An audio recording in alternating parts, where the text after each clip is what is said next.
கண்ணன். நான் 1ஆம் வகுப்பு படிக்கிறேன். மணி நீரும் மண்ணும் மலையும் அணிநில காடும் உடையது அரண்.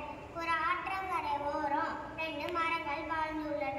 அந்த 2 மரங்களுக்கு அங்க போயிட்டு இருந்த குருவிகளும் அதோட குஞ்சுகளும் முதல் மரத்துல கேட்டுச்சான், இந்த மரத்துல நான் வீடு கட்டிக்கவா? முடியாது அப்படின்னு அந்த முதல் மரம் சொன்னிச்சான். இன்னொரு மரத்துல கேட்கும் போது சரின்னு சொன்னிச்சான். அவங்க நல்லா வாழ்த்து வந்தாங்க. ஒரு நாள் இடியும் மின்னலும் காத்தடிக்குது. அதையும் அந்த ஒரு மரம் கீழே விழுந்துருச்சு. அதை பார்த்து அதோட குருவிகளும் குஞ்சுகளும் சிரிச்சிச்சு. அன்னைக்கு ஒரு நாள் நான் கேட்கும் போது நீ எனக்கு இடம் தரல, அதனால உனக்கு இது வேணும் அப்படின்னு சொன்னிச்சு. அதுக்கு அந்த மரம் என்ன சொன்னிச்சுன்னு தெரியுவாங்க?